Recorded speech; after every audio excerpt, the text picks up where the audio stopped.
Hello, hello, hello, hello, hello, and welcome to the Gaz Williams Show.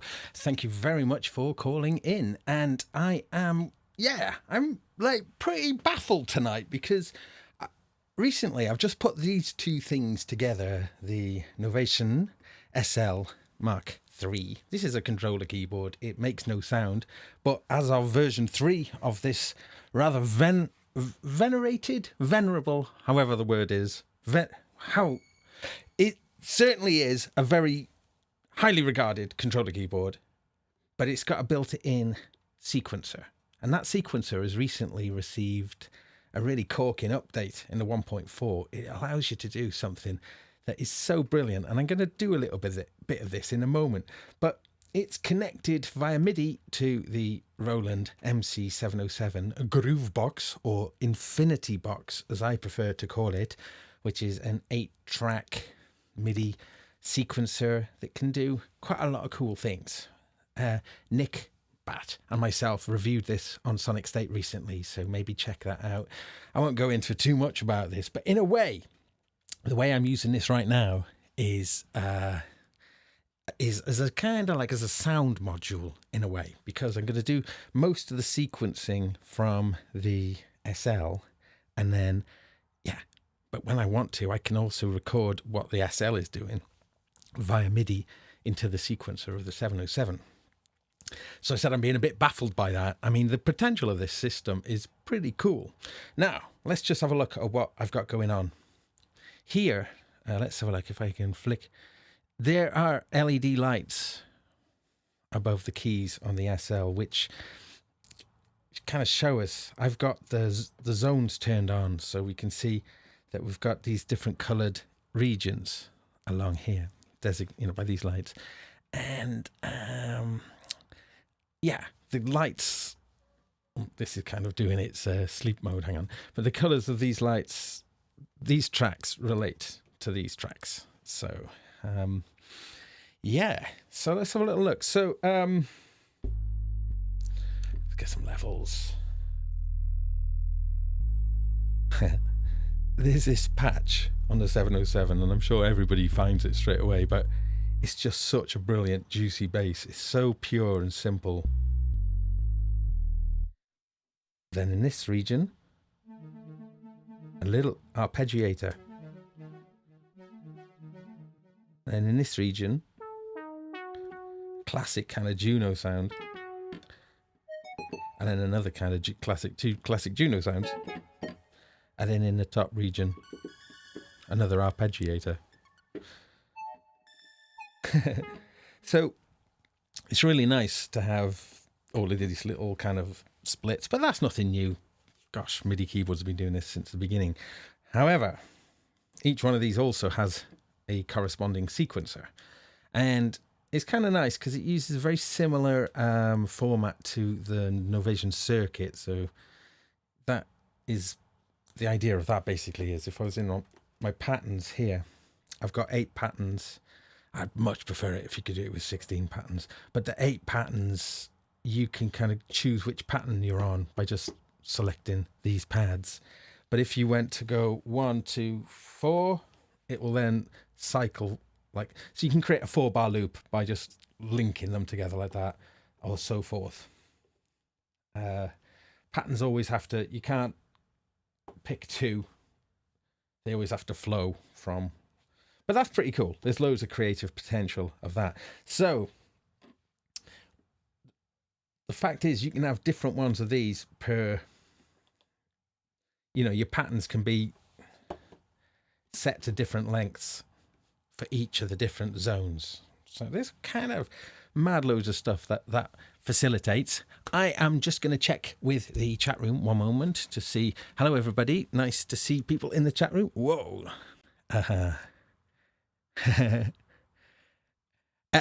Yeah. Okay. All good. Oh, someone's saying I'm not streaming on YouTube yet, but I think... Okay. Tried something new tonight. Clearly, something's gone a bit weird. That's scheduling, through Restream. However, interesting. Still just expanding on this kind of malarkey. Yeah, nice. Okay, totally thrown off my thread. Just hopefully you can hear things and see things, and my little switcheroos can kind of work. Oh, when I switch to that one, I always nudge the camera, which makes it wobble. Rock and roll would not be what it is without the wobble. Rock and roll and wobble. Wobble should be in there somewhere, but yeah. Let's have a look. Let's get something on the go here. So each of these ones, you can latch them as well. So I can just let my basses just hold. Just there.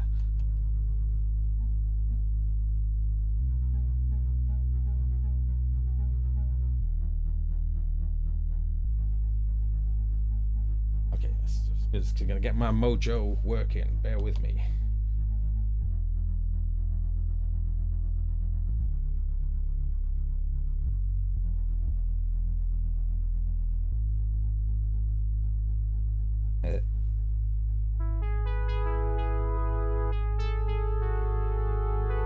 I love those old Juno-y sounds.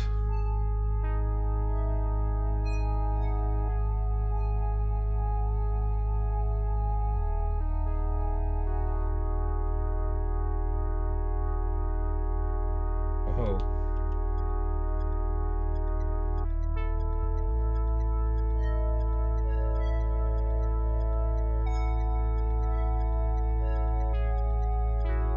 Ah.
Mm-hmm.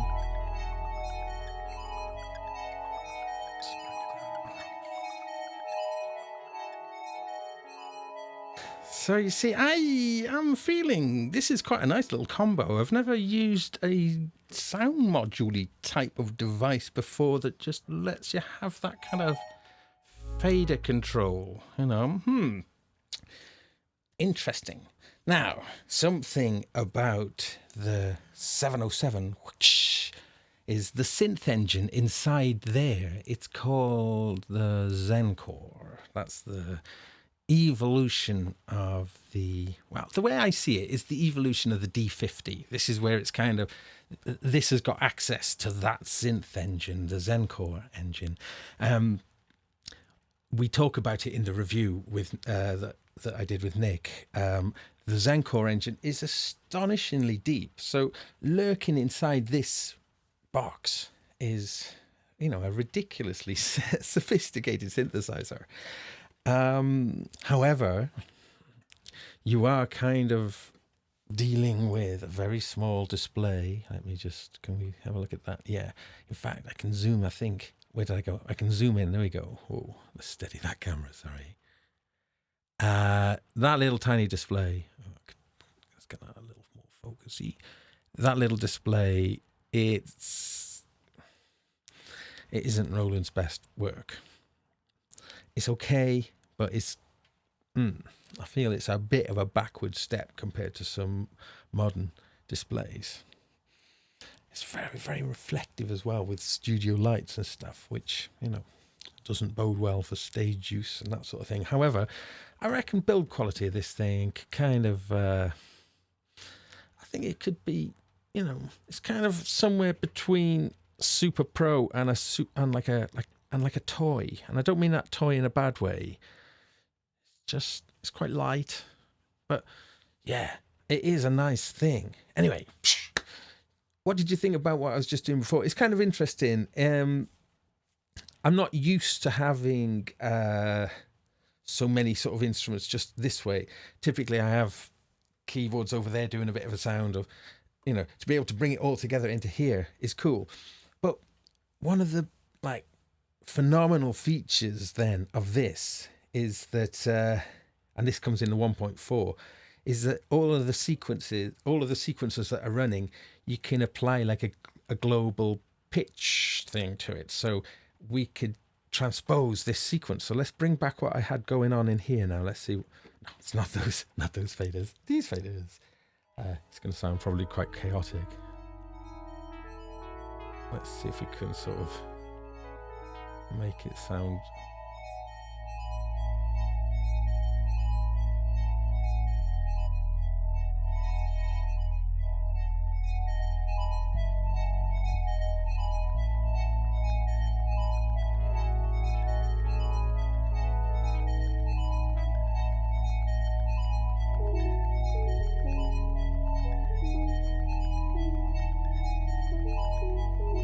Okay.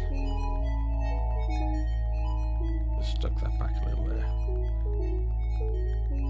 Sounds a bit of a mess. Okay.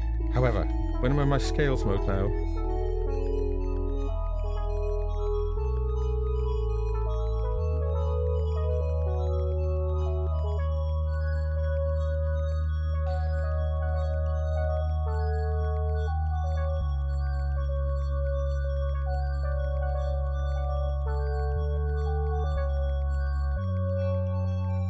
oh no.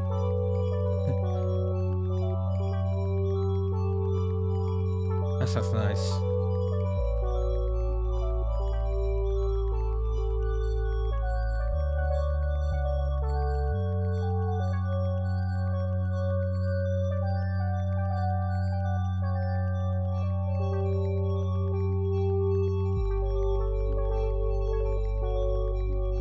It's a really meandering tune in there somewhere.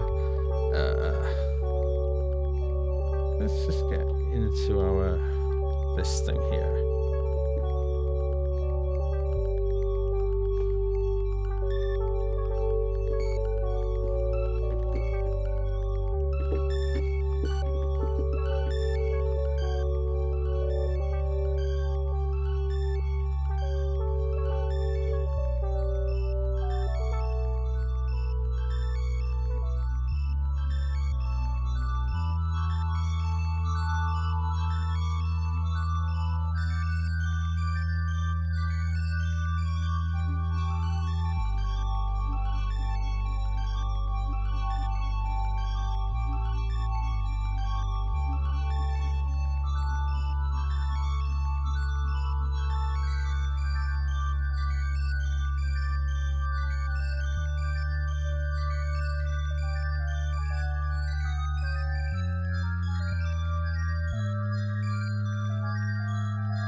Haha.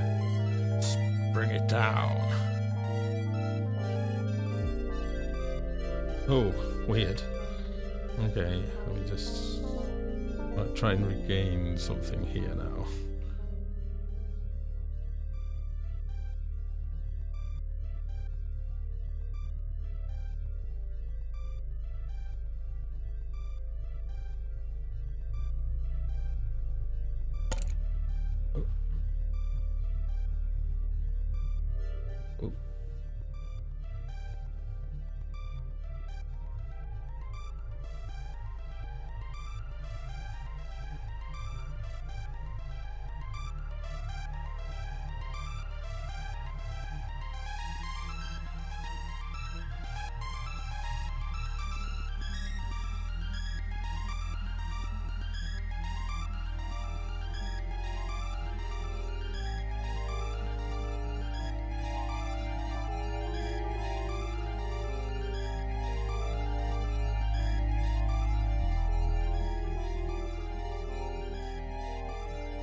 Yeah, it's good fun. It's like this is a very interesting pairing, these two pieces of kit.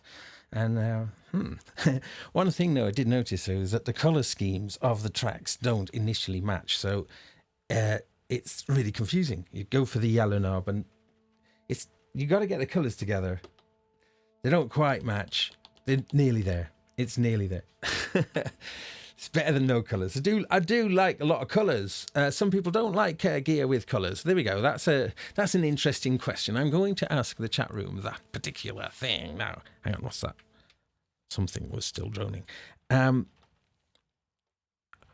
you like equipment that has colourful features? Like both of these things have kind of a certain... Well, we can't really tell so much on these. There we go. More on that camera there. You can certainly see the colours across there. Is that something that you like? Is that something that market researchers decided that people... Oh, sorry. Is it something that market researchers kind of come about, or have companies just decided we should have colour things? I like it personally. I do think, colour relationships do help the creative process.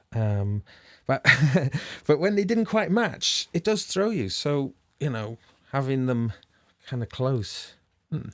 Chat room, yes, colours help a lot. It's essential on my theory board. Right, I haven't tried out a theory board yet. It does look good, though.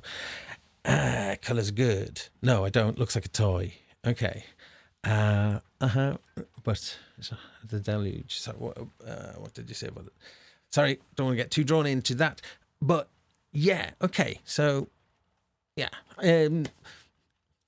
music technology watchers may have noticed that the mighty Electron have just done a new update to their Analog 4 and the Rhythm, the Mark IIs. They've gone from a pale grey to a black, and a few of the little kind of cosmetic sort of I think to do with the way the writing is on the looks a little bit different. Yeah, I think it looks lovely, but I really love the pale grey ones. But I think it's great that they're different. It just, life changes, and that one looks like that one looks like that. It's all good. I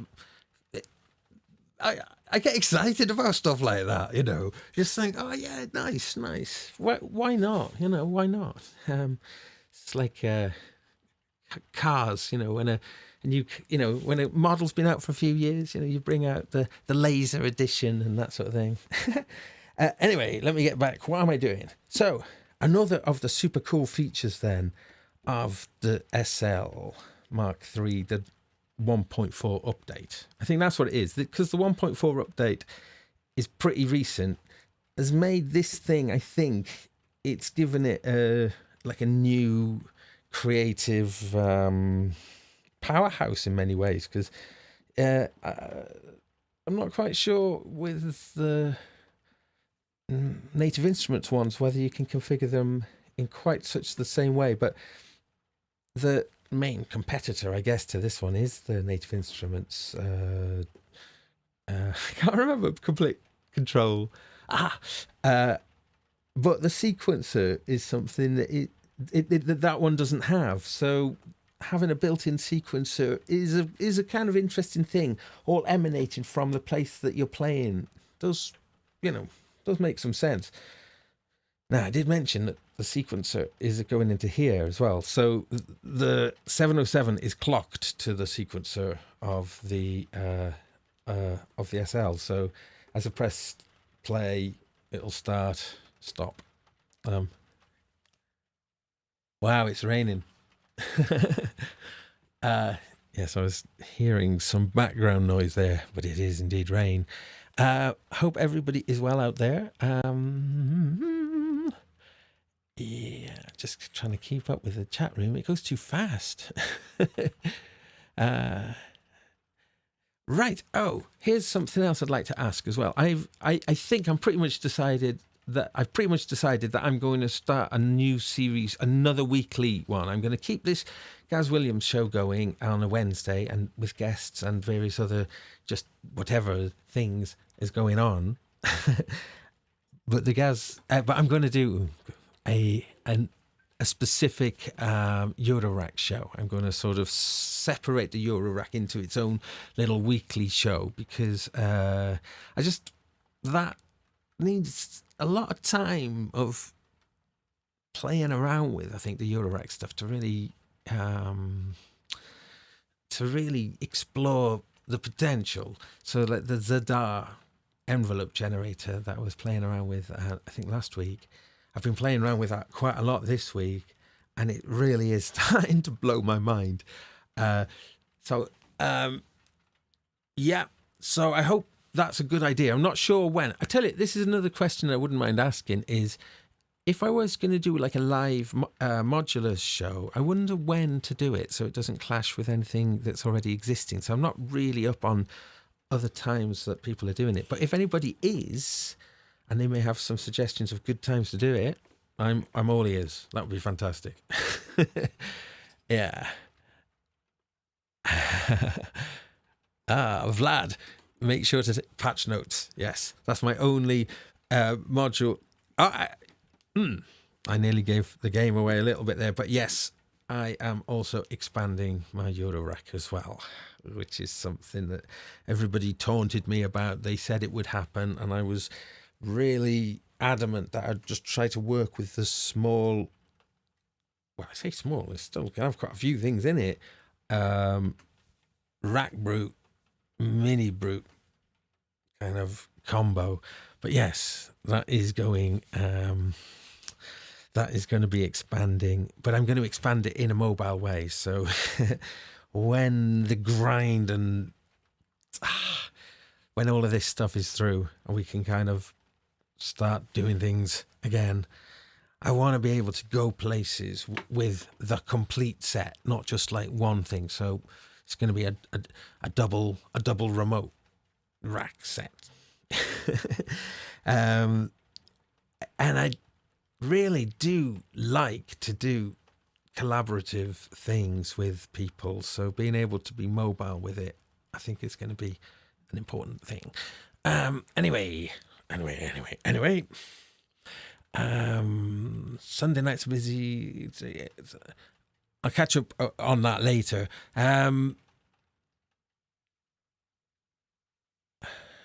Okay. I'll need to look at these times later. Yep. I mean, the Eurorack thing, it is compulsive to expand it, and I totally get it. I totally get it. I wasn't going into Eurorack. Well, sorry, no, I wasn't. I didn't go into Eurorack for such a long time because I was really scared of that it would become like a, and it does. The more things start opening up ideas, the Zadar, for instance, has given me lots of new ideas that I'd never had before on any of the other kind of things, software platform or other hardware synths that I've used. So it was definitely ticking the right boxes, and some of the modules, my goodness, they're so complex. The Disting EX is so incredibly deep, it's just mind-blowing. But that module is kind of cool in that it's like 2 original Distings, and you can use it as 2 in the same rack, and that is super cool, because I was doing some pitch tracking with it the other day, and I think the signal I had coming in that it was pitch tracking from, when I wasn't playing a note, there was just enough background noise just to be sending things crazy. And then you kind of go, oh, I really could noise gate this back. And of course, the disting, then, you're using a spare channel. There's a noise gate on the disting. So, and I got really nice, pretty fast. I could only go down with my bass anyway, around the 12th fret, you have to play up the neck, the tracking. But it tracked okay, and but it was the combination of just being able to noise gate it and pitch track it all in the same module, and it was like, oh yeah, that's good. That's really good. Like a Swiss Army knife deluxe. That you could really dial in very specific requirements, and the amount of algorithms in it, it just blows my mind. It's almost too much. I started playing around with the looper in it as well, and the looper is based on like kind of pedal loopers. That is enormous. It's like you could probably put like a lifetime in learning to really master just that one element of it. Boom. And thus, there is the thing about music technology. It just keeps on growing and expanding, and if you're like me, someone who really enjoys this kind of stuff, it's quite hard to keep up. My brain, honestly, my brain, it keeps exploding so much. My poor skull, it's a constant cleanup mission trying to scoop it all back in there. This combo, boom, this is cool. Anyway, let me see what's going on. I'm just gonna check in with the chat room in a moment. It's nice to see everybody. So nice to see everybody. It's a real pleasure when you'll all pop in. Right, let's see. Yeah, so I was mentioning with the 707, the Zencore engine that is in that is such a sophisticated synthesizer. To be able to get hands-on control of it would be, frankly, impossible. There is an editor, I think. So yes, there is an editor, but because of how far you can go with it, it's the enjoyment factor of synthesis of building sound design this way is it's a curious one. Let me just see if I can. I'll go through the sound engine just a little bit, just to show you what I mean. Let me get that zoomed screen in. There we go. Yeah, I'll just do one thing a moment. Let's just do this. Yeah, okay. I'll do this screen. Whoops. Yeah, thank you. Sorry about the whispering into the microphone. Right. There's that little screen. So sorry, this is not particularly thrilling viewing, but here we go. Right. I'll pick my track. I'm just going to let's go into the third one here. Okay.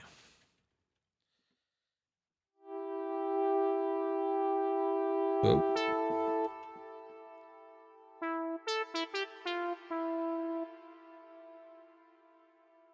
Okay, let's just... Okay. Right. Oh, I'm so sorry. That focus is about as good as it's going to get with this little screen. Smear it. Okay. Oh gosh, this isn't thrilling. But anyway, I'll just show you the gist of it anyway. So if we were to go into the sound, the first page you meet, up in the top left it says easy, and this is in easy mode. And what's kind of nice about easy mode is that you can do some global things, global filter stuff, cut off resonance and envelope, but if you change that then and you go into the partials, then you're into the Roland. People who are familiar with the Roland synth way of going about things with partials, that means you've got four. Well, you've got the four in the easy mode, but when you go into the partials one, each one of those four layers, partials rather, is the full deep synth engine, so with all of their own envelopes and LFOs and whatever you want, and there's a lot of potential with it. Now, what's that? People who use Omnisphere, I suppose Omnisphere now, the way Omnisphere has adapted to 4 layers is kind of similar to this. Now, because of the Zencore ideology, I think that Roland is kind of currently pushing. A big thing about that is that there's lots of their products have got that engine kind of built in. I guess it's something to do with they've got some custom DSP chips, I suppose. But this idea then that you can make patches on a device like this, and then import it into like the guitar that they make, that also runs the Zencore engine, and this idea that you can just share those patches across different products, including software, desktop software. So that is that's joined up thinking, and is very cool if they kind of if they make that a full long-term reality. Roland have upset us in the past with bringing out some pretty cool products and then just not supporting them. The Varios system, I think, is probably the biggest one there, or things that can suggest they're going to have new updates coming out for them, or new expansions that just never materialized. And I've actually got one of those old Roland mic modeling preamps, the MMP, which that has got an area where you were meant to be able to load in new emulations of kind of compressors and stuff that never materialized. They never made those. So Roland have to I think the idea about this, which is probably going to make it work, is the fact is there's going to be so many of their products which are supporting this kind of Zencore thing, so the user base will be huge. Interesting, but it's interesting. It is similar to how the music technology kind of used to work in the past, where very much about proprietary systems. Roland kind of classic for that. So I find all of this kind of stuff quite interesting, because there's like an evolution of music technology equipment that sort of represents the evolution of music. And there is a certain amount of which came first, the chicken or the egg, because some things come out that facilitate musical potential that was nigh on impossible before, potentially gives birth to new musical genres and things. I mean, there's plenty of examples of this through time. I think in many ways there is like a secret, not a secret, but an alternative history of music, which is rather than saying, oh, the Beatles came out here and things happened here and different bands, there's that thing of when the pieces of technology became possible on the timeline of rock, and music and, electronic music, everything. When the potential became possible, then these music genres kind of explode and become big. And in many ways, the sort of music technology part of history is left out of music documentaries and about bands and stuff. Sometimes you kind of think, yeah, some of those bands had such a helping hand by the newness of those ideas, of the technology that was allowing it. So I think the idea that there is this alternate history where the technology really matters, I think there could be a book in there or something. I've been thinking about a lot of things along these lines. For instance, punch in and punch out, which is a standard sort of tape way of working. When did the punch in and the punch out become, when did that become the norm? That changed recording history in many ways. Before you could do that on a machine, if you were going to record, you'd have to go from stop. You'd have to basically, arm the record head and play, and you'd be in record, stop. You couldn't be having the tape playing and go, punch me in now, press the record, and it engaged the record head. That was a moment in time that facilitated that. And it happened in the early 70s to the mid 70s. Things like bands like ELO and 10cc and a lot of that kind of production that they were exploring, follows the recent invention of the ability to punch in and out. So punch in and out. That would be a good title for it as well. Yeah, I think there's a book there. I do think there's a book there because I think that's a history that hasn't fully been chronicled.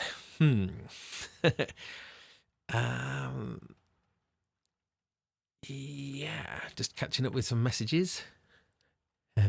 Right, let's have a look what else I've got then. So in front of me, just for people who may be joining now, Novation SL MKIII and then the Roland MC-707. There is a similarity actually in the build materials. They do feel not too dissimilar from each other. Yeah, little touches. I don't know, maybe can we see that on any of these cameras? No, I don't. Oh yeah, maybe. Yeah, you can here. When you change the lights, the lights of the region also changes the color of the pitch and mod wheels. I'm easily pleased, aren't I? Okay, where are we going? All right, let me see. What else was I thinking? Yeah, let's have a look at these, all of these arpeggiators then. So I'll get a multitude of arpeggiators on the go. So with that bass then, I'll set a really, really slow arpeggiator. Let's bring in one track at a time. Ooh, he's latched. There we go.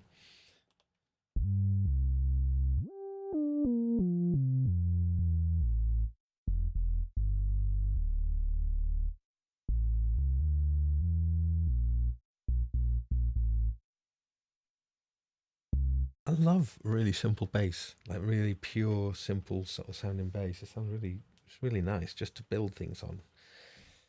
Right, so let me see now. Patterns, my pattern. Let me go. I'm going to start with a fresh pattern. Let's go. Let's run things here. Let's just drop something in. Do something.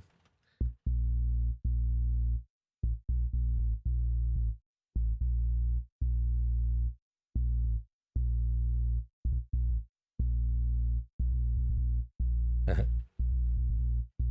we go.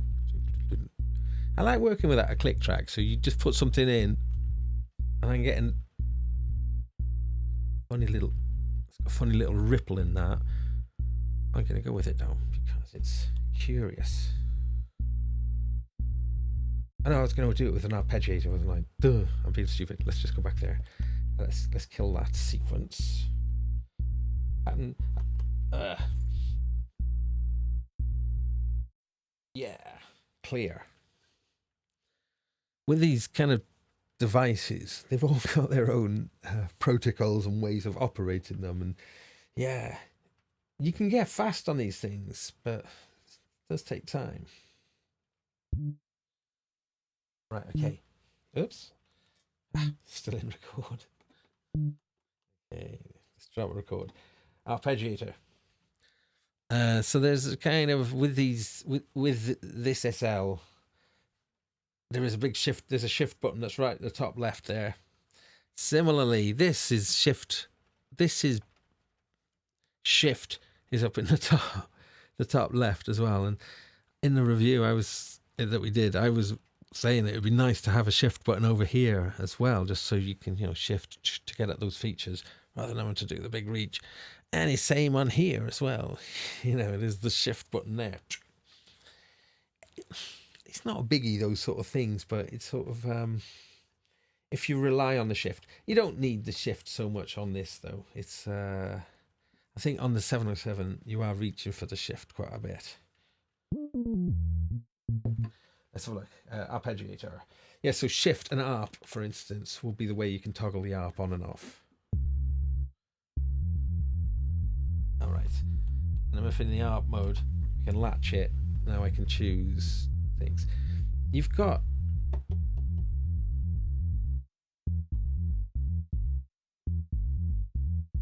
you can turn on and off steps in the arpeggiator.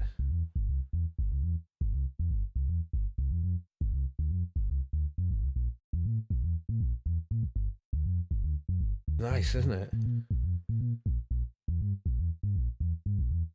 And there's a chance control as well. So the chance control, 100% of the notes are, well, I mean, 100% of the notes aren't all playing because I have muted some here. So if I turn them all back on a moment, I'll use the chance control now. It's on 100%, 80%.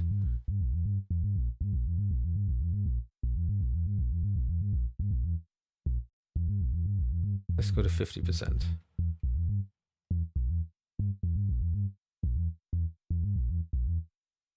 Is that on a...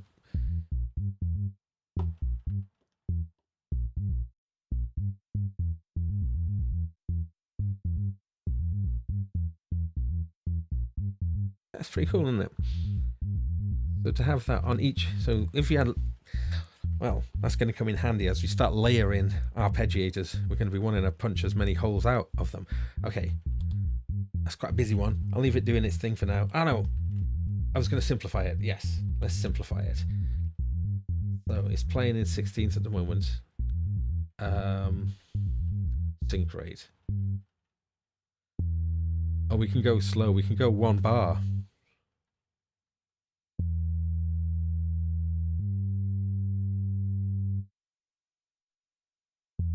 No, is that 1 bar? But anyway, oh yeah, nice. Look at that. Okay, I'll just leave that doing its thing now. Now let's move on to the next channel. Okay, let's have a look what we got. Already got our arp running here.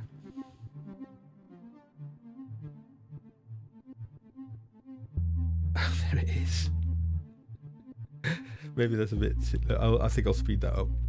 The sync rate. Let's just take it to... Let's make it 1.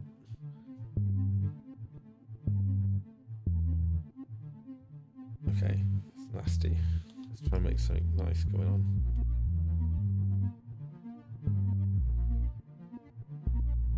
Okay.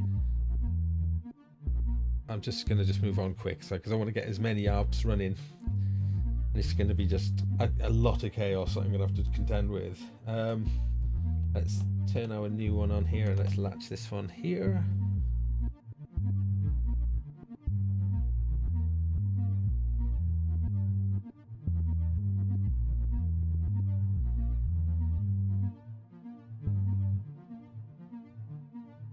Okay.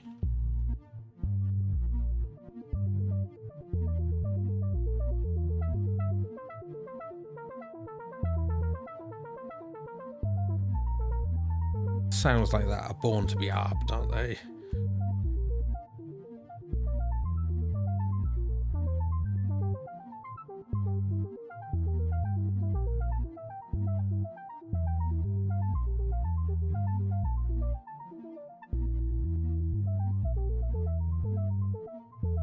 Okay, let's see what's going on now. Let's give that another little feel. Harp. I like these where the velocity is kind of held in the harp as well. The velocity in which that you play it in. I'm going to take the chance out now with this a little bit.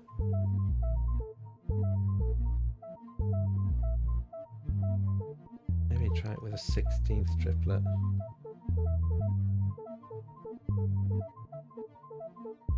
It's all going to get a bit chaotic, this is. Make it stop. Right, it will be a case of that pretty soon. Let's get with the next one. Let's see what's happening here.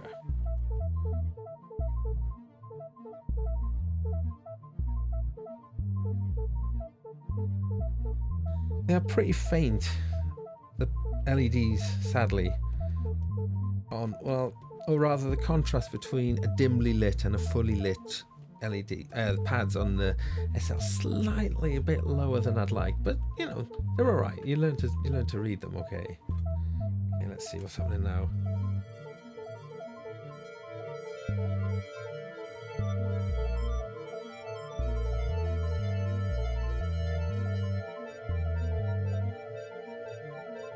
So I'll just do one more.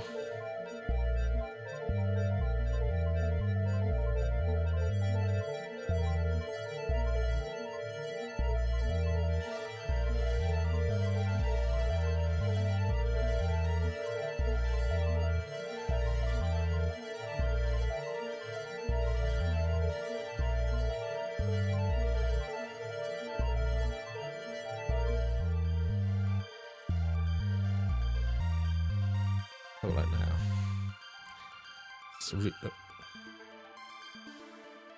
Now, if I go back on the keyboard, so let's see this view here.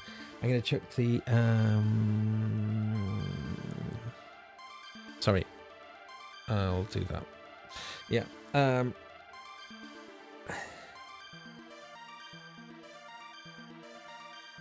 I'll make it go back into the zones mode now. So now I can change all of the sequences, all of the arpeggiators, bring them all in. Right, here we go.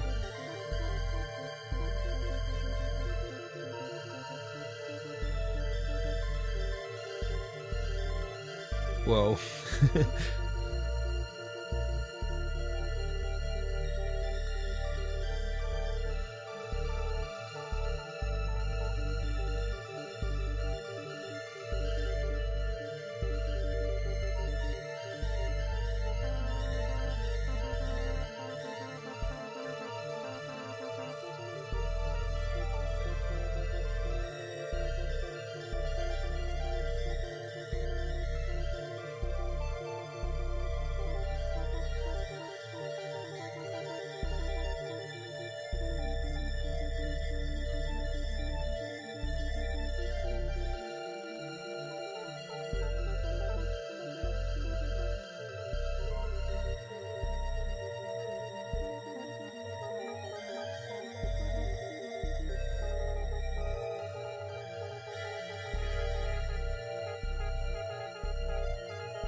There's a quack attack going down.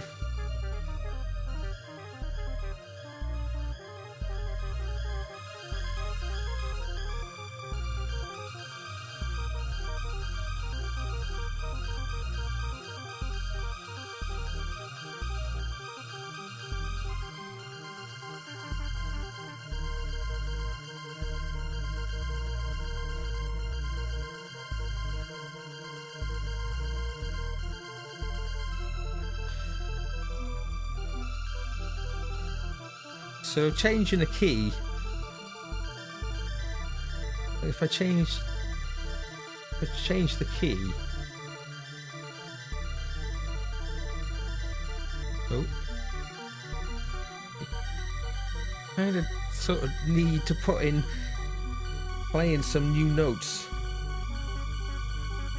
Oh yeah. So you start getting, let's do something really high.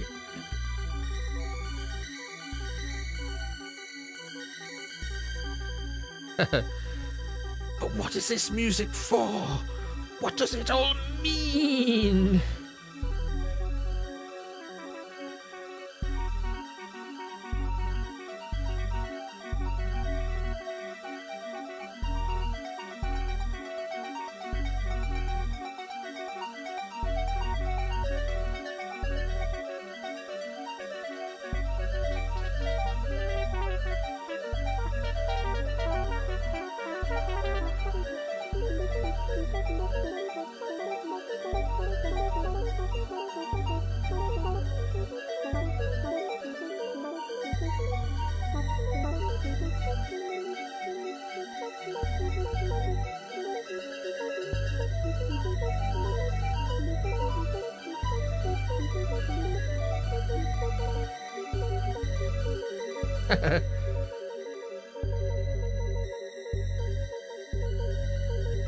So again, I'm not using any sequences here, just the fact that all of the arps are latched.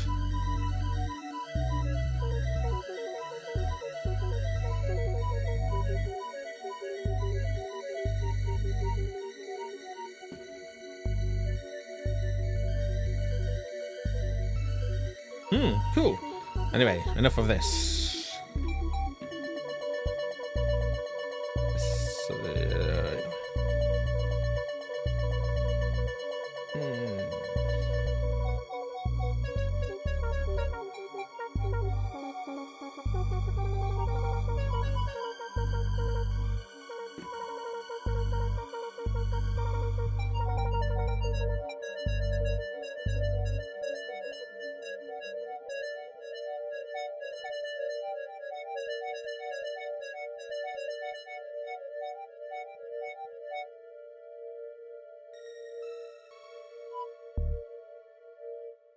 Aha. Ooh, what rings on? Nice. Yeah, so I don't know. It's sort of it's a kind of curious thing. It's a curious thing. Hang on, look, we got a note. Stuck. We got a stuck note. I've been getting these a few times actually. Stuck notes. Now, there's a way. There's a way of turning off stuck notes. You see, MIDI panic, I've said about this so many times on reviews and various things.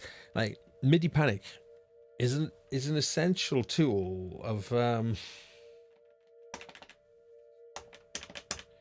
you know, if the MIDI panic, I guess it's probably the, turn up the instrument volume. Sure, okay. I guess I had the faders down quite low on there, didn't I? Of course.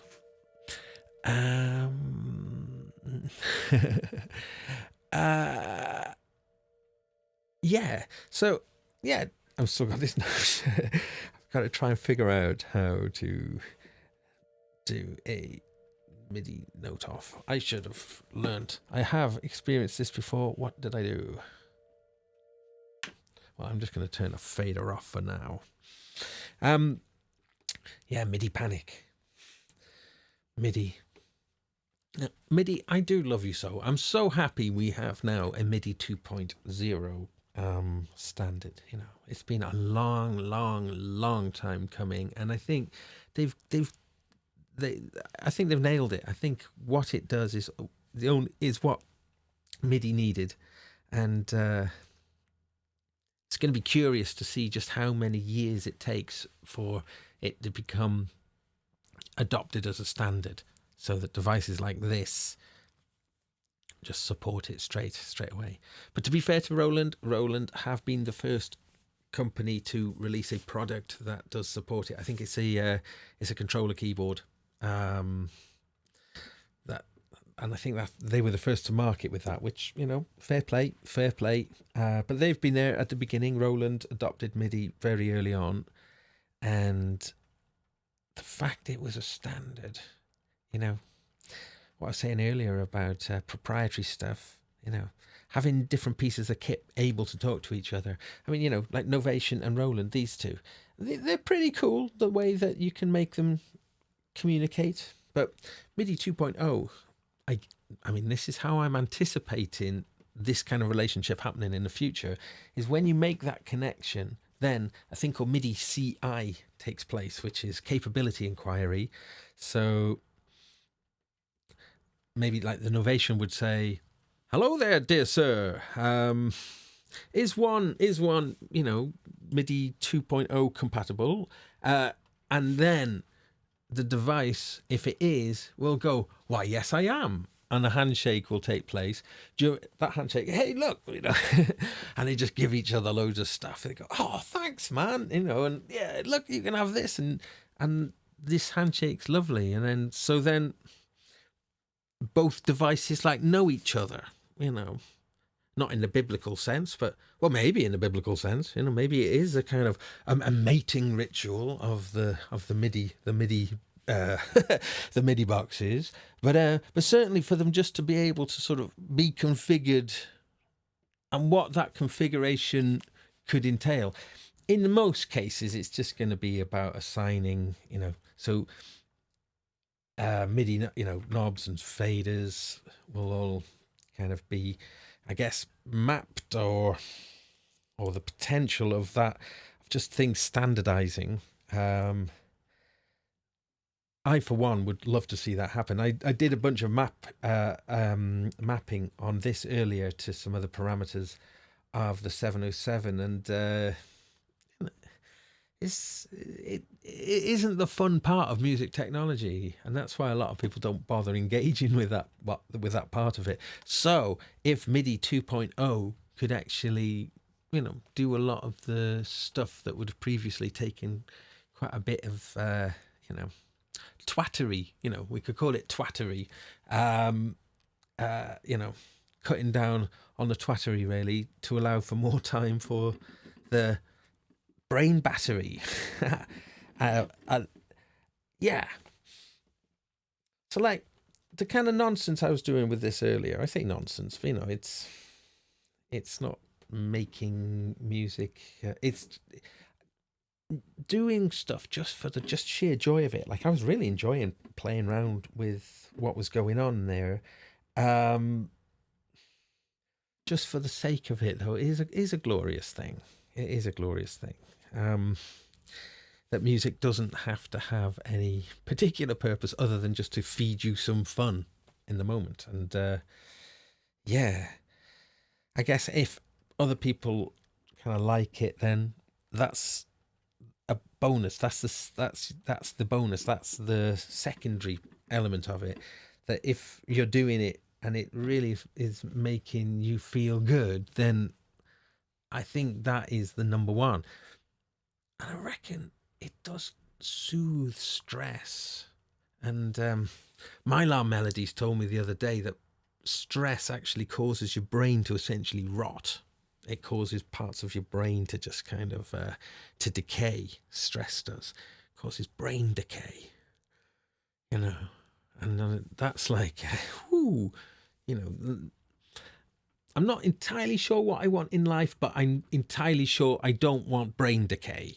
I think brain decay sounds like a bad thing. So stress is something that we don't want.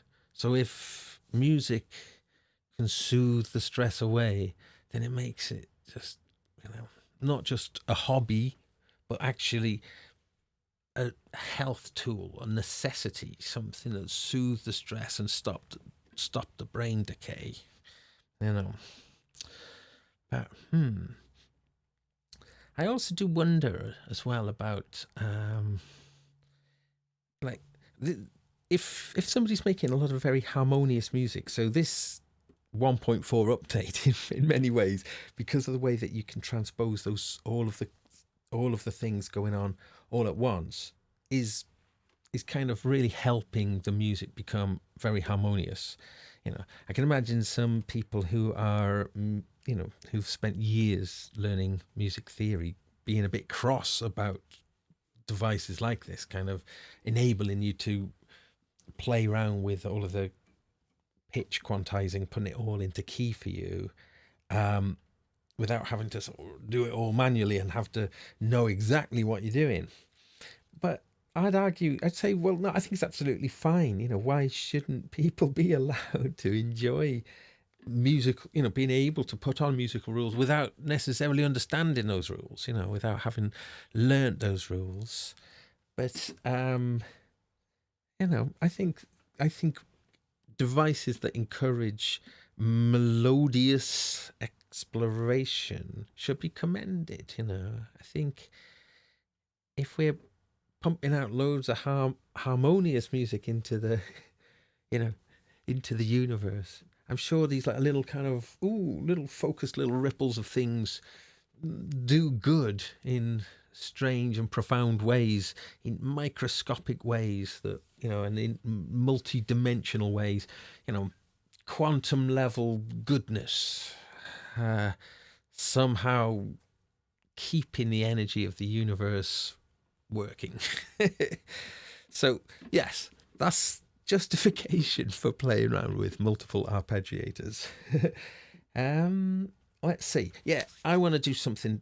I'm going to change some sounds. I'll tell you what we'll do then. We'll make a fresh palette, and you can help me with the choice of tones. Now, as I mentioned earlier, the 707 has got an incredible synth in it. Thankfully, it has got loads of presets, and as much as I don't like preset things, it is kind of welcome in the case of this, because just they are ludicrous, the amount of possibilities. So let's see, what do I want to do? I want to make sure I'll leave this as it is. So this works on a basis of sessions. So you can have in your set 16 sessions, and each session then is the sequencer times 8. So one session is all 8 sequences, all 8 bars of each sequence. So you can jump from session to session with the tempo playing. So you can, once you've filled up your 8 patterns, you move into the next one. We can duplicate them and all that kind of thing, as you would expect. I haven't done very much with that yet, though, so that will be stuff that we will... oh, you got like 64. Yeah, you got 64 sessions in total. Nice. And you can colorize your sessions. Oh, sorry, I could do a much better view than this, can I? Yeah, maybe that one. I've colored that first session there. So again, if you're familiar with the circuit, it's essentially that interface. It's kind of nice. They learnt it. They developed it in the circuit, and now it's kind of migrated across. So the Mark III. So the SL Mark I and II are very different to the Mark III, because not having a sequencer in them means that they are, terrific, and in many ways they were the industry standard, or certainly a contender for the industry standard status of the controller keyboard for the touring live musician. You see them loads. So the Mark III introducing a complete sequencer kind of world to it, it's kind of quite a bold move in a way. And I know that Robbie uses them and Howard Jones used them on tour. So, which is a big endorsement for sure, they're very, very, very fussy about the stuff that they use. Yeah. I'm just having a little check of their chat room. Yeah, nice to see you all there. It is a real pleasure. Okay. Let's get a fresh. Let's just do a fresh project on the 707. Don't know how interesting this is for you to watch, but I'll let you see this process anyway. So I'm going to do a new. Oh, got to stop the sequence to do a new.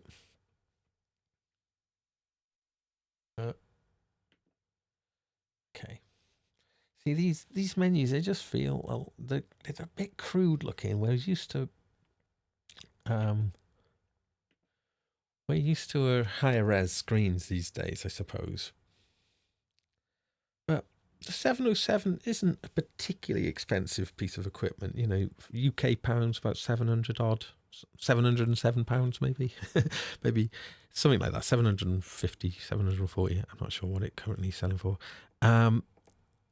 Which, considering the depth of the synth engine, you know, and just to use it as a multi-timbral synth engine, is, you know, that is a very, very, very good synth.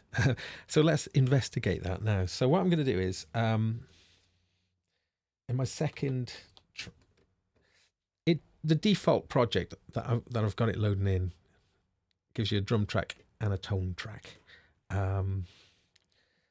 So on the SL, these buttons along here correspond to me selecting which of the tracks that I want. So, yeah, so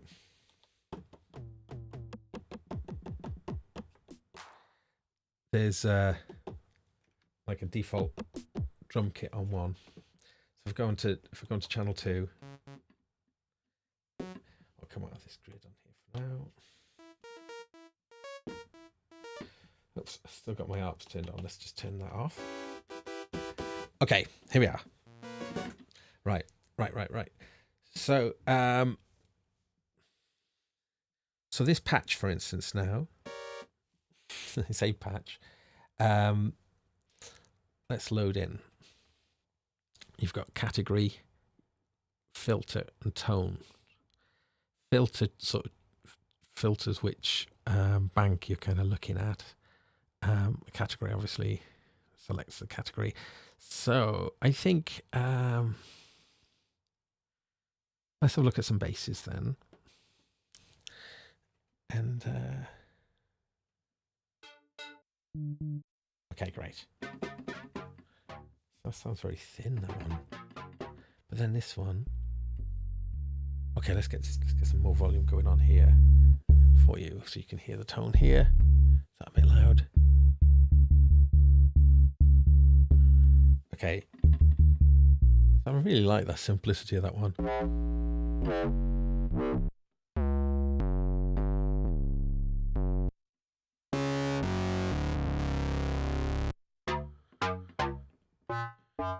There they go again. Those damn things.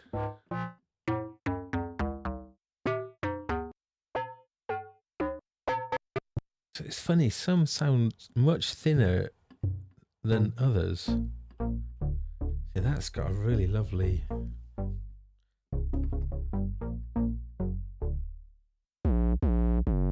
Yeah.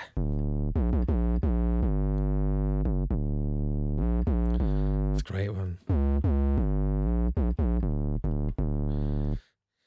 There's loads and loads and loads of sounds in here. There is so many.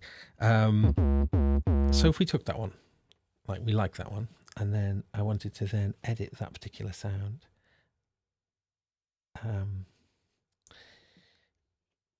Let me just go into the editing. Yeah, you can do a lot of stuff on here.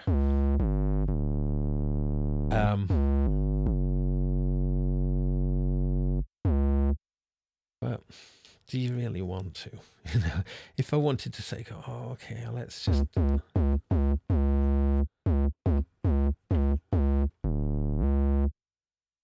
You know, I'm editing things and it's kind of going...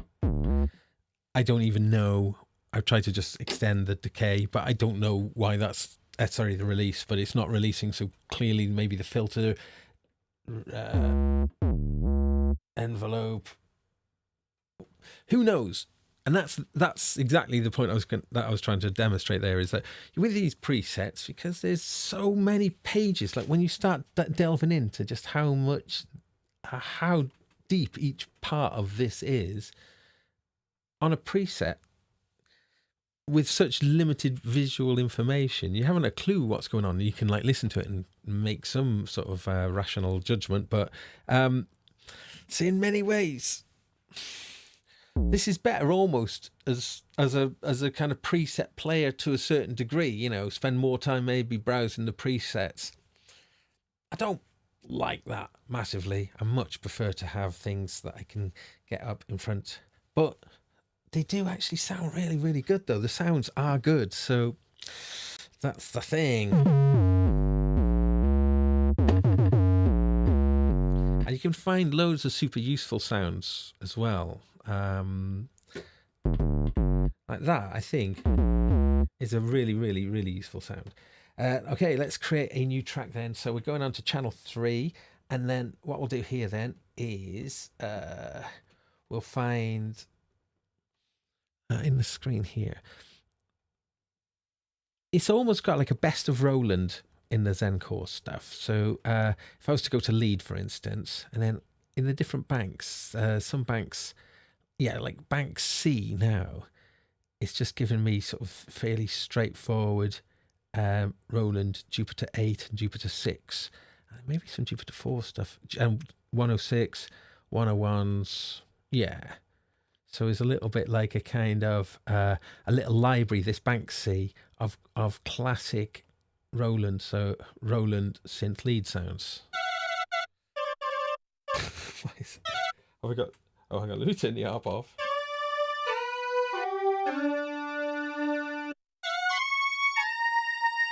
Yeah.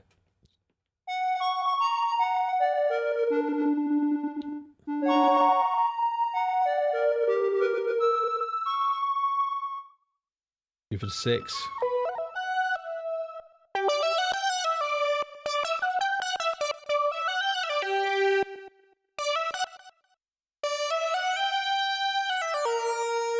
Jupiter 6, so that's great, and then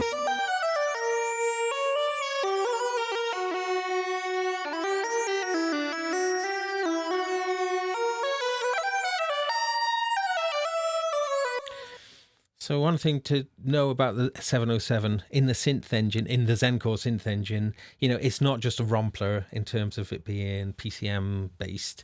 There is a virtual analog component to it as well. So oscillators could be, you know, virtually generated rather than being sample based. In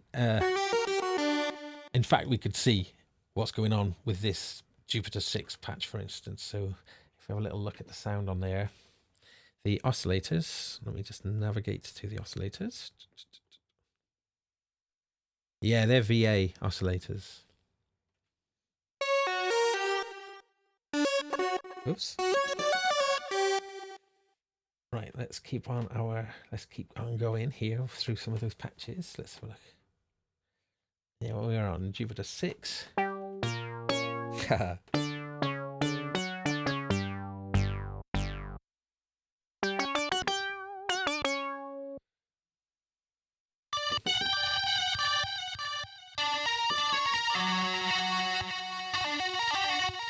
Okay, that's got some delay on it. And distortion.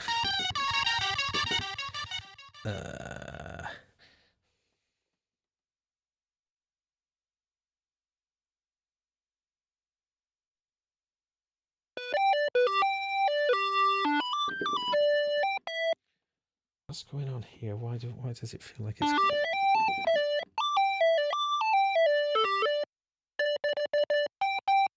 I'm not sure what's going on there. 101, of course. It's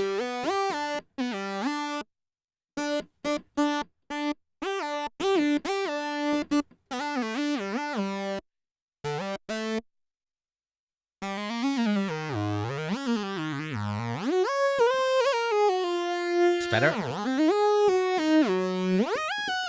The scale, I had the scale mode on, which was a...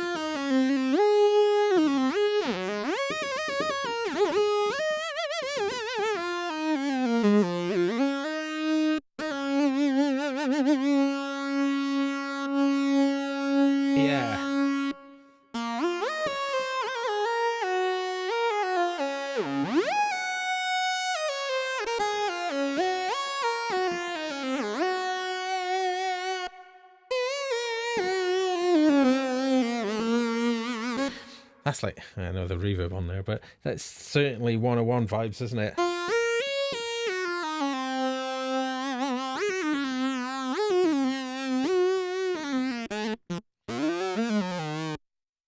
So I like the Roland heritage in the 707. I do like it. It is something that is as I say, like, got a best of, because it's got all the drum sounds in there too, and they sound pretty good. They do sound pretty good. The converters or whatever's going on in the audio path in the 707, it definitely does sound good. It is pleasing to use, and you're not particularly longing for it to be analog. The sounds have got plenty of girth and bigness. Some of the bass sounds really do sound really huge, and it's pretty cool to use. But as I mentioned, editing it's not a sound designer's platform. And who knows, Roland may be, if they're really committed to this kind of Zencore platform, they may bring out some beautiful control surface for patch design for Zencore that is, where you can, enable all the partials and have a really nice control surface for it. It'd be quite interesting to see that, because people saying, yeah, well, that's what the Jupiter 8 is in many ways. Sorry, not Jupiter 8, the Jupiter X. And the Jupiter XM is the smaller one as well, is, again, Zencore. But I just wonder, in terms of just like a control surface, if that platform is, is here to stay. Touchscreen is good for some parts of it. In fact, touchscreen is fantastic for editing certain parts, but some physical controls are just unbeatable too. Knobs that have acceleration and feel that you can give it a good flick and then grab it and stop it and then be precise. Roland have been pretty good over the years for those kind of things. These are pretty good on here. They are pretty good. You do have a few kind of quick edit sort of functions with it. You can like, if let's just get something up on it. Oops.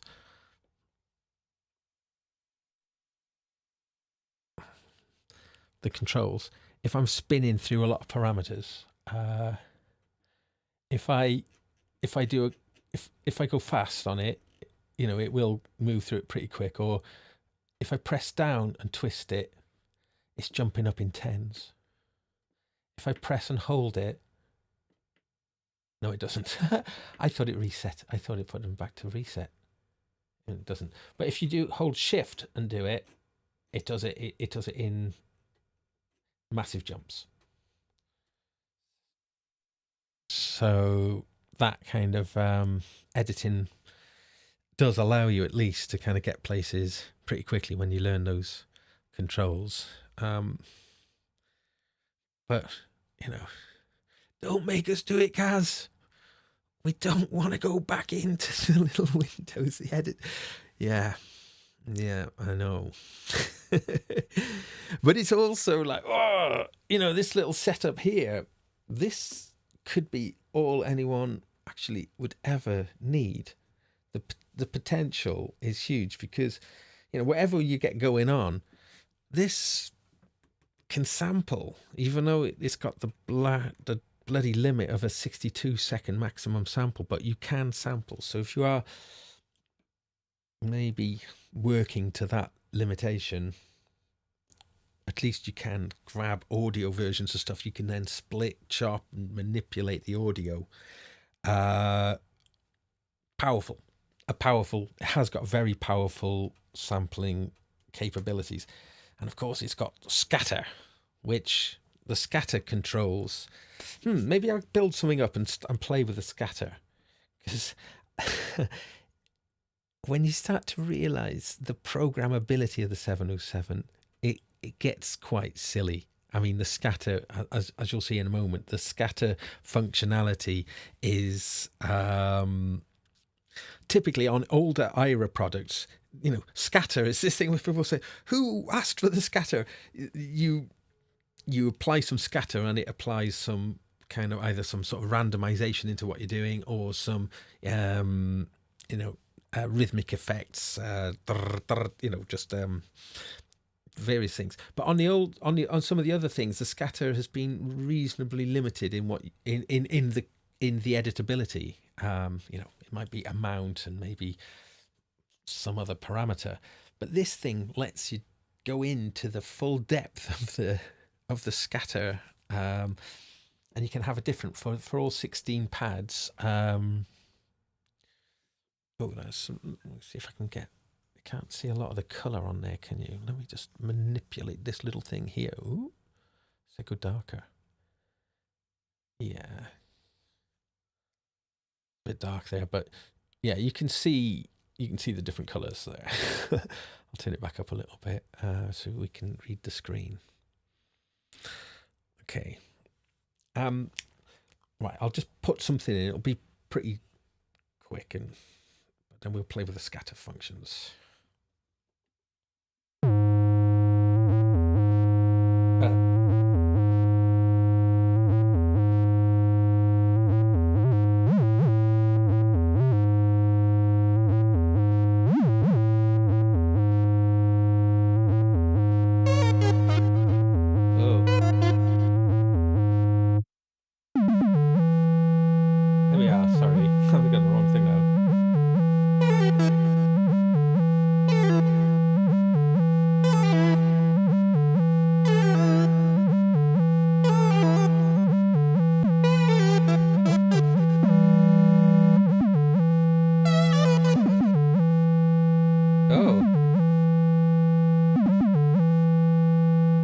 You know what? I'm doing this wrong. I'm going to stop this. Stop it. Let me stop it here. Of course, the scatter is going to need the sequence to be done in the 707. So I'll program it into the 707 instead. Let's do it this way. Now you see there isn't an arpeggiator built into the 707, which is sorely lacking, really. It would have been brilliant to have and again, actually, that would bring it on par a little bit with the SL there, with having independent arpeggiators per track. But you do have independent sequencers.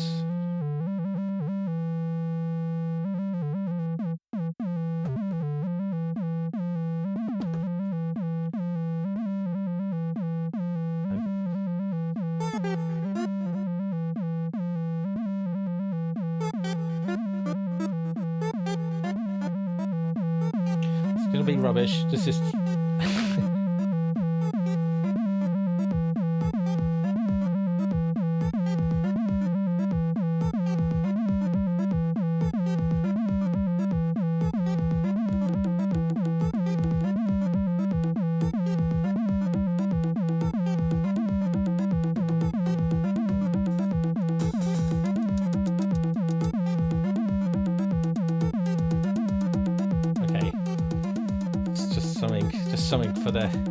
something to do the scatter with. Let's put one top line in as well. Little.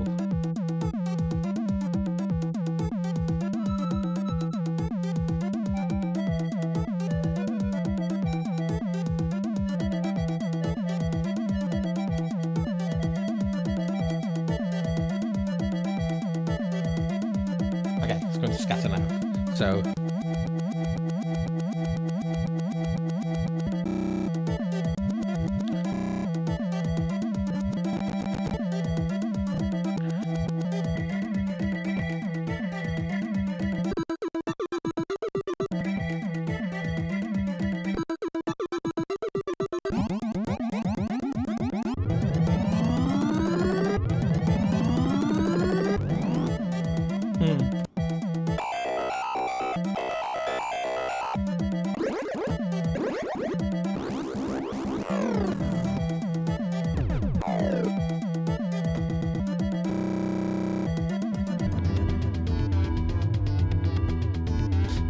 That's the Doom Disco button.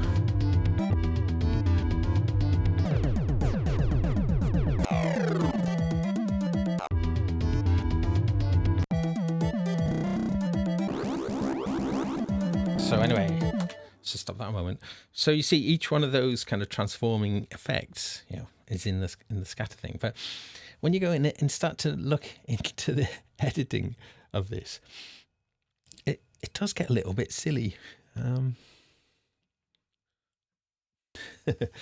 Let's have a look here. So if we go into the sound setting, no setting. Sorry, shift scatter. Yes, that gets us into the scatter. So I can select which scatter effect. So let's just have a listen to what this effect is doing.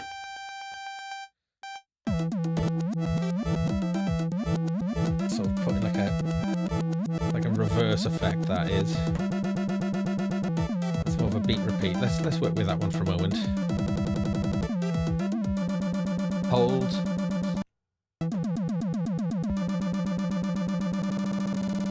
Retrig. What does that go up to? 32.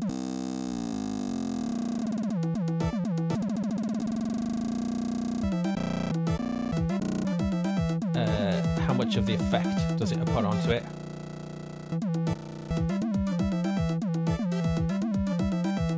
Right. Oh, so you kind of think, okay, well, we've got a couple of pages, well, a couple of rows of. I can reverse it. Oh, you know, how much into the second effect? That loads. So yeah, so you kind of go, okay, that's pretty cool. I'm able to sort of do all of that.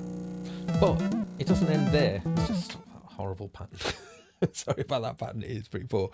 The crazy thing is, though, is that if you go into this, then you start to realize you've got loads more pages of things that you can do.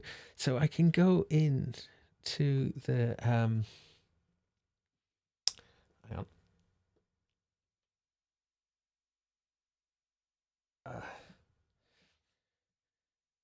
Grain. Let's go into the grain, and we can play around with the sort of the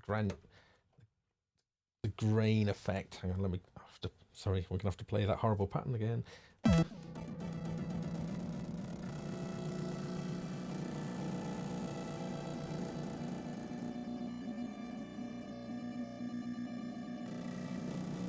It's too small to see here, but I can choose which of the little grains and adjust each of the little tiny things in, you know, each tiny little grain. You can sort of change the levels of each one.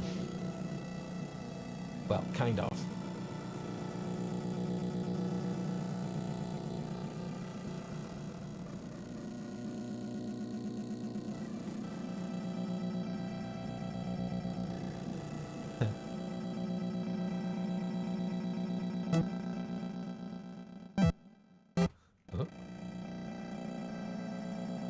What else we can do with it? Effects. Oops.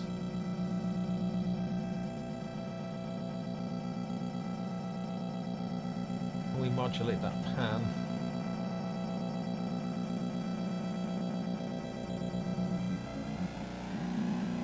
There we go. A bit of glide from the pitch bend.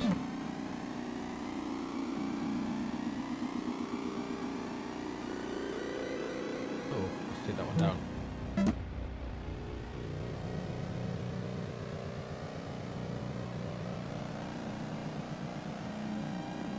I think you're getting the gist of this now.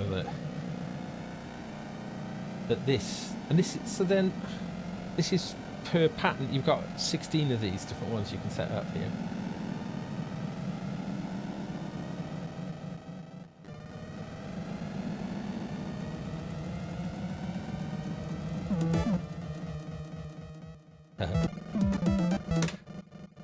Yeah, so that's pretty cool. Yeah, you know. So if you are actually playing audio, little bits of found sound or Foley, or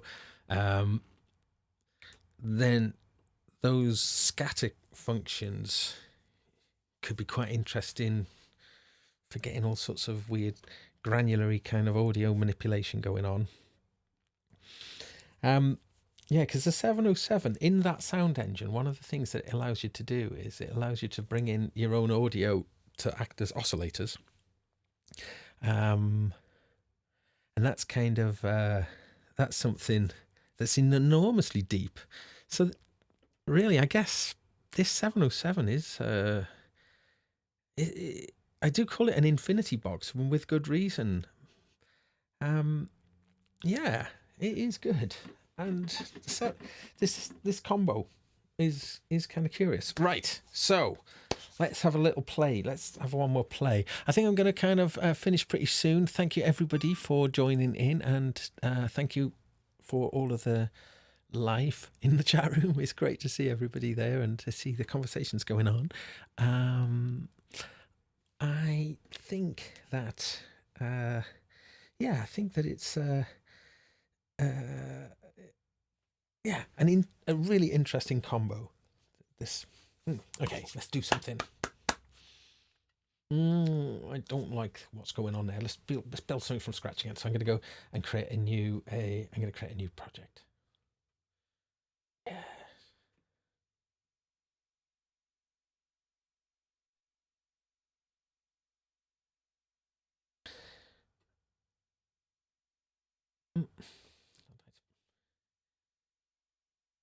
Okay. Let's play around with the drums a little bit, because I didn't really do much with the drums. Now,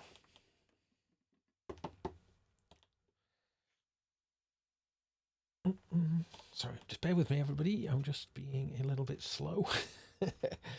Right. Let's get, so, yeah, something about the 707 is it's presenting the presets to you based on certain fashionable kind of criteria in a way. And what I mean by that is that, you know, you're kind of getting to the, you know, saying like trap kits and things like that. And actually scrolls down, it says 80s kits. But if you, in the banks here, in bank B, you actually find some, you know, like kind of studio sounding kits that sound not too bad, actually. Well, you know, within reason. But you can get some of these kits to sit in a mix quite realistically if you want it to have the effect of it being a real drum kit. But let's just get some, let me just get something really basic on the go here. I'll run it from here, actually. Oh, that for a moment. It's got a big reverb on it.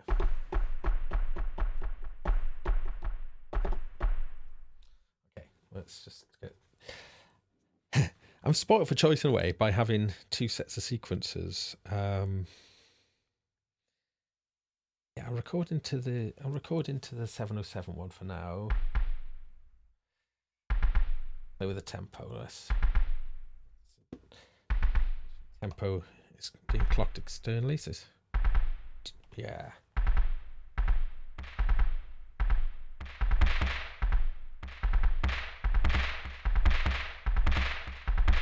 So if you press and hold steps,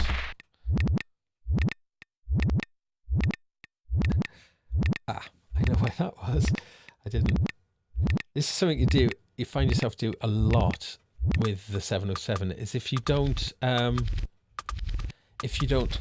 explicitly enter and go into it, and if you're still in that preset browser window, go to somewhere else, then you lose the sound. easy to do. But the point I was just saying there is, so if you press and hold steps, parameters come up. So I could set velocity, for instance. So you can put sub steps on as well. So on this step, I could add a bunch of steps. 3. Yeah.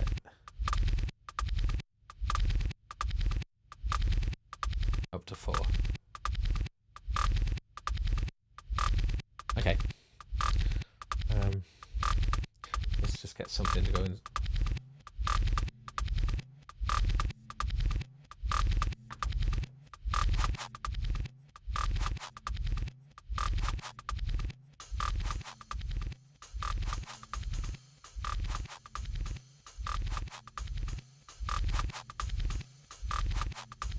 I'll do for now. What's going on here now?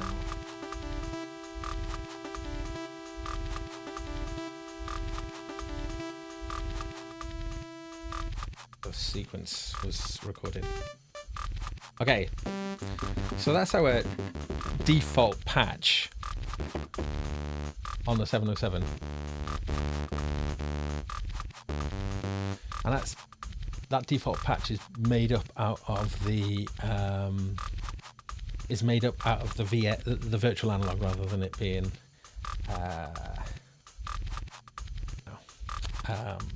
PCM. Okay, let's get some bass. This is just, honestly, this bags and bags and bags of sounds. You're there for days going through it.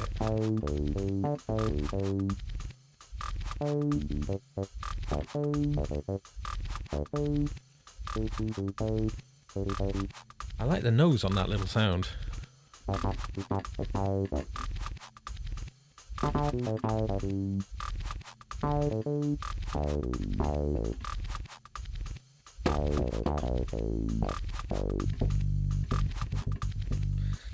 That's the thing, this thing does sound good. It does sound good.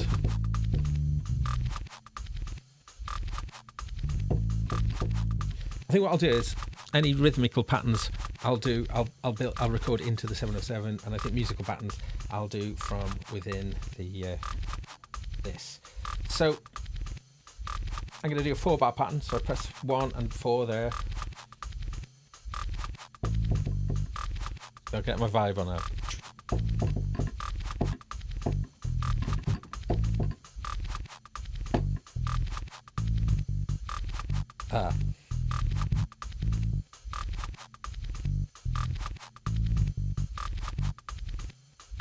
I just do that again. Come out, record.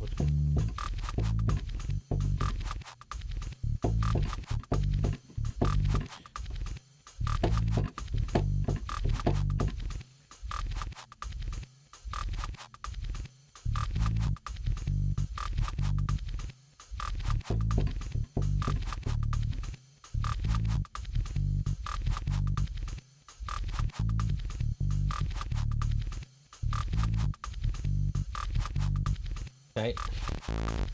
I said it again, did it again. See, coming out of that without putting it in.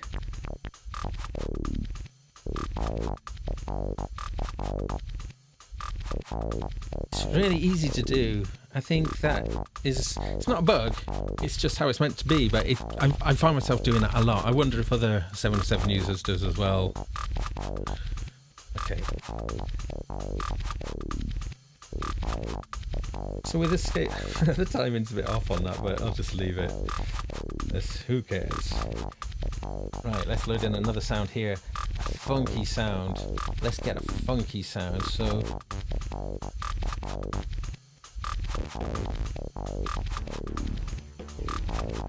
okay.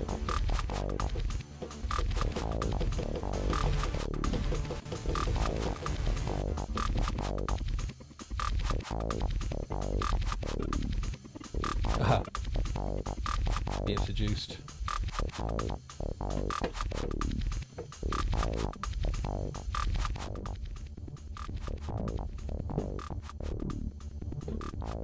What's that? Edit and record. Okay. That's hang on.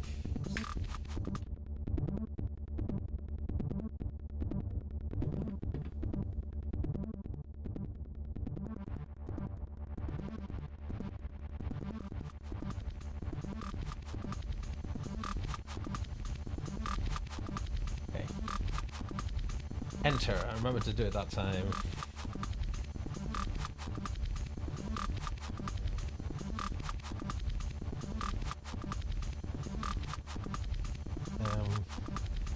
Okay. Whoa.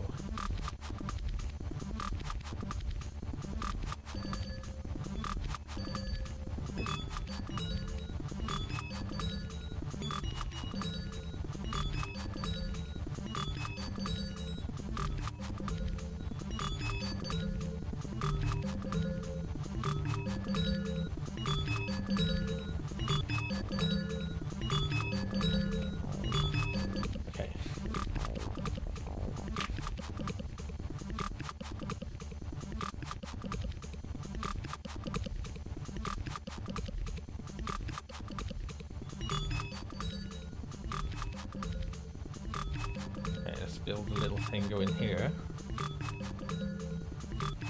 So again, it's kind of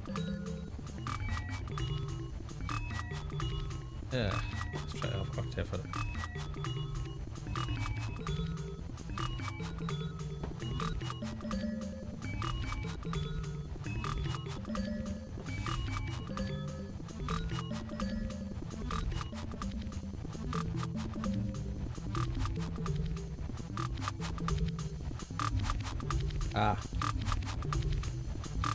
So when you're transposing, like with these, you can choose which tracks transpose. So I don't want the drums to necessarily transpose, because I think it's all right on this case, but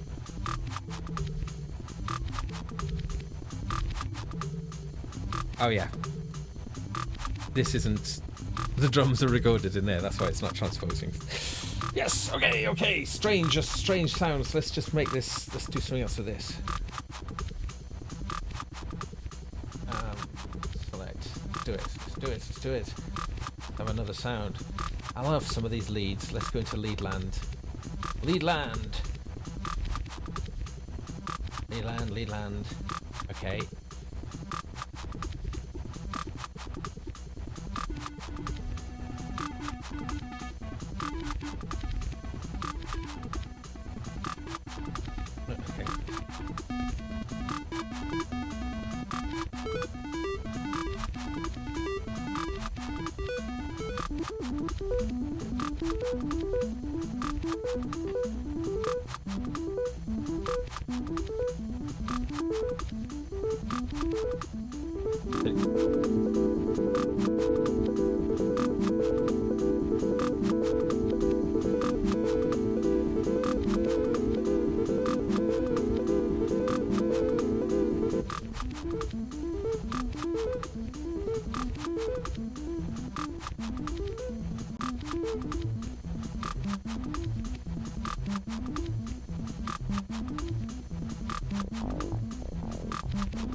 Okay.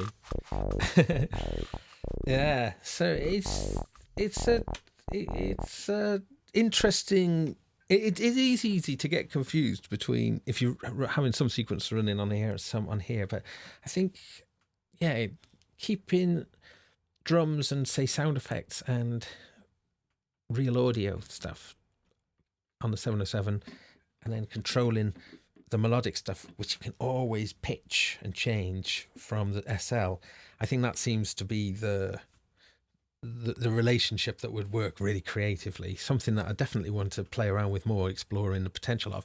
I think I'm going to call it a night for today. Thank you everybody for joining in. This is it's a a lot of fun. I am going to be doing a new series then. What am I talking about? I'm going to be doing another show a week, which is going to focus exclusively on Eurorack. So keep an eye out for that. I haven't fully figured out when and where. Thank you for your suggestion. So I will look over the comments there and see if there is a suitable time to do that.